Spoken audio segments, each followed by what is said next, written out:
Salut mes chers élèves, notre cours d'analyse d'aujourd'hui va s'accentuer sur la parité d'une fonction. Donc, c'est quoi la parité d'une fonction? C'est dire si cette fonction est paire, si cette fonction est impaire, ou s'il est à la fois paire et impaire, ou si elle n'est ni paire ni impaire. Ok, par définition, fonction paire, fonction impaire. Soit f une fonction numérique définie sur un intervalle j de r. F est dite paire si et seulement si, quel que soit x moins x dans j, lorsqu'on prend deux nombres opposés dans l'ensemble de définition de f, eh bien, f de moins x donne f de x. Ok? Et lorsque f est impair, quel que soit x moins x que l'on prend dans j, l'ensemble de définition de f, f de moins x donne moins f de x. Eh bien, en d'autres termes, on peut dire une fonction est paire, c'est lorsqu'on prend deux nombres opposés dans son ensemble de définition, ces deux nombres opposés, on dit alors, ces deux nombres opposés ont la même image. Pour la fonction impaire, pour tout, quels que soient deux nombres opposés que l'on prend dans l'ensemble de définition de f, eh bien, ces deux nombres opposés ont des images. Alors, ces deux nombres opposés ont des images opposées. Ok, lorsque la fonction est paire, les deux nombres opposés ont la même image, mais lorsque la fonction est impaire, les deux nombres opposés ont des images opposées. Ok, donc c'est dans dans cette façon-là qu'on peut définir respectivement une fonction paire et une fonction impaire. Maintenant, notez bien, toute fonction paire admet l'axe des ordonnées comme axe de symétrie. Toute fonction impaire admet l'origine des axes dans le plan, le couple de coordonnées 0, 0 comme centre de symétrie. La fonction paire admet un axe de symétrie qui est l'axe des ordonnées. La fonction impaire admet un centre de symétrie qui est l'origine. Théorème, toute fonction nulle est à la fois paire et impaire. Ok? La fonction qui est à la fois paire et impaire, c'est la fonction nulle. Ordinairement, on peut dire f de x égale à 0. Cette fonction est à la fois paire et impaire.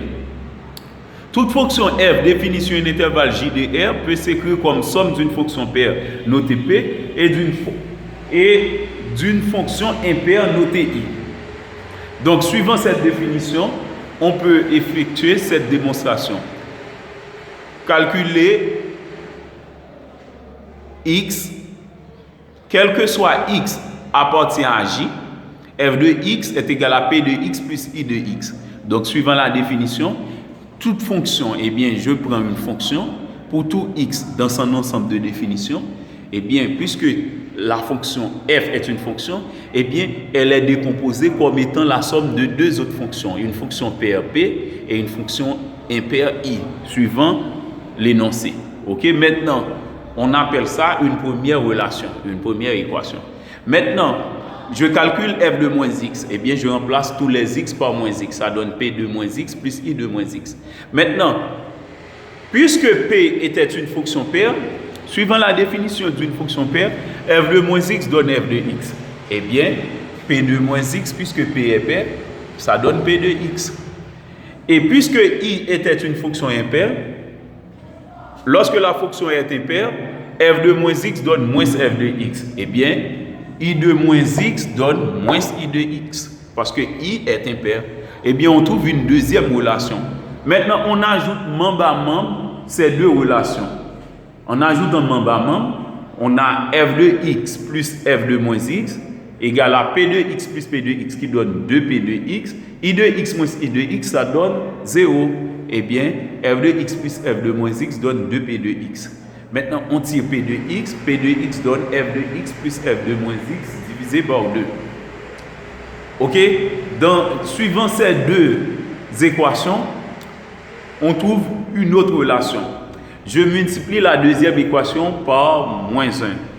Donc, c'est-à-dire, je fais f de x moins f de moins x. F de x moins f de moins x P de x moins P de x, ça donne 0. I de x moins I de x, c'était déjà moins I de x. En multipliant par moins 1, je vais avoir sans doute plus I de x. Donc c'est I de x plus I de x, ça donne 2I de x. Donc on a alors f de x moins f de moins x donne 2I de x. Donc I de x donne f de x moins f de moins x divisé par 2. Ok, donc suivant ces propriétés, nous allons résoudre quelques exercices. Voici un premier exercice. Déterminer les parités des fonctions suivantes. A. F de x égale à x carré plus 1. B. F de x égale à cos x sur 2 par sin x sur 2. F de x égale à x carré plus 1. Donc, pour trouver la parité d'une fonction, il faut toujours commencer par calculer l'image de moins x par cette fonction. Eh bien, je calcule f de moins x. Je remplace tous les x par moins x. Donc, ça donne moins x au carré plus 1. Moins x au carré, puisque la puissance est paire, eh bien, moins x au carré donne x carré. Eh bien, on remarque f de moins x et f de x sont deux fonctions identiques. Eh bien, il n'y a pas de différence. Eh bien, par conséquent, je dis que f de moins x donne f de x, donc f est paire. Pour le second cas, f de x donne cos x sur 2 par sin x sur 2. Je calcule, pour trouver cette parité, je calcule l'image de f par moins x. Je remplace tous les x par moins x. Cos moins x sur 2 par sin moins x sur 2. Suivant les arcs opposés, donc les arcs associés, précisément les arcs opposés, on peut dire que cos moins x donne cos x sur 2. Parce que cos moins x donne cos x. Et bien, puisque cos moins x donne cos x, et bien cos moins x sur 2 donne cos x sur 2. Ok? Donc, parce que dans moins x, c'est le quatrième cadran. Eh bien, dans le quatrième cadran, le cosinus est positif. Donc, cos moins x donne cos x. Cos moins x sur 2 donne cos x sur 2. Et encore, sin moins x donne moins sin x. Eh bien, alors, sin moins x sur 2 donne moins sin x sur 2. Ok? Donc, lorsque c'est pour le cosinus, on élimine le sin moins. Mais pour le sinus, on met le sin moins à côté de la fonction sin. Eh bien, maintenant, finalement, on prend le signe de cos, le signe de sin, on fait la règle des signes, plus par moins moins, et bien f de moins x donne moins cos x sur 2 par sin x sur 2. Cos x sur 2 par sin x sur 2, c'est l'expression de f de x. Donc f de moins x donne moins f de x. Eh bien, qu'on peut donc dire alors, f est une fonction impaire. Parce que f de moins x donne moins f de x. Ok? Donc, par définition, on a vu que lorsque f de moins x donne f de x, la fonction est paire. C'est pourquoi, ici, la fonction est paire. Lorsque f de moins x donne moins f de x, on dit que la fonction est impaire. C'est pourquoi on dit que, ici, la fonction est impaire. Ok? Maintenant, deuxième exercice. Montrer que les fonctions suivantes ne sont ni paires ni impaires. Puis, montrer qu'elles peuvent s'écrire comme somme d'une fonction paire et d'une fonction impaire. Ok, donc nous allons commencer par f de x. F de x donne x plus 1 sur sin x. Et l'autre, c'est g de x tangente 2x plus cos 3x. Ok, dans la résolution, f de x égale à x plus 1 sur sin x. Donc, pour prouver qu'une fonction n'est ni paire ni impaire, c'est montrer que f de moins x n'est pas égal à f de x, f de moins x n'est pas égal à moins f de x. Je calcule f de moins x, je remplace tous les x par moins x. C'est moins x plus 1 sur sin moins x. Maintenant, je mets le sin moins en évidence au numéraire, et suivant les arcs opposés, sin moins x donne moins sin x. Donc ça donne moins sin x. Moins par moins, ça donne plus. Eh bien, f de moins x donne x moins 1 sur sin x. Donc, si je compare x moins 1 sur sin x avec f de x, je peux voir que f de x et f de moins x ici sont différents. Donc, f n'est pas paire. Et que si je multiplie f de x par moins 1, je vais avoir moins x moins 1 ici. Alors qu'ici, c'est x moins 1. Eh bien, f de moins x est différent également de moins f de x. Donc, f n'est ni paire ni impaire. Maintenant, suivant l'instruction, on a demandé de prouver que f peut s'écrire comme somme d'une fonction paire et d'une fonction impaire. eh bien, je fais choix de deux fonctions paires et impaires. P pour la fonction paire, I pour la fonction impaire. Eh bien, suivant la formule, P de x était égal à f de x plus f de moins x sur 2. Eh bien, je fais la même chose. J'écris la formule. P de x égale à f de x plus f de moins x sur 2. Je remplace f de x par sa valeur, f de moins x par sa valeur. Maintenant, je fais la somme. Puisqu'il s'agit d'une fraction, je conserve le déno et je fais la somme des numérateurs. X plus x, ça donne 2x. 1 moins 1, ça donne 0. Et bien, la première fraction au numérateur, c'est 2x sur sin x.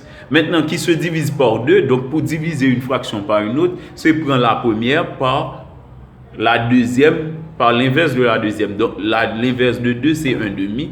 Donc, on a alors 2x sur sin x par 1 demi. Je simplifie par 2. Donc, la fonction paire est bien x sur sin x. Si on calcule p de moins x, on va trouver le même résultat que p de x. Maintenant, pour la fonction impaire, suivant la formule, c'est f de x moins f de moins x sur 2. On fait la même chose. On remplace f de x par sa valeur, f de moins x par sa valeur. Divisé par 2. f de x, on fait la somme. X plus 1 sur sin x moins x moins 1 sur sin x sur 2. Maintenant, si on fait cette somme, on conserve le déno sin x. Maintenant, on fait la somme des numériques. X plus 1 moins x, moins par moins plus, et bien ça donne x plus 1 moins x plus 1. Ok, donc ici le sin moins se multiplie par tous les éléments du numérateur.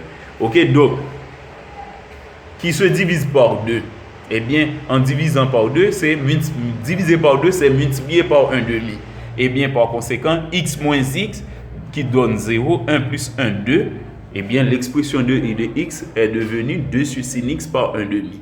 Donc, en simplifiant par 2, i de x donne 1 sur sin x. Pour la fonction g de x, c'est encore de même. On prouve que g de x n'est ni pair ni impair. Eh bien, on calcule g de moins x. On remplace tous les x par moins x. 2 par moins x, 3 par moins x. Okay? C'est tangente 2 par moins x, cosinus 3 par moins x. Maintenant, g de moins x, c'est tangente moins 2x, en faisant le produit, cos, cosinus, moins 3x.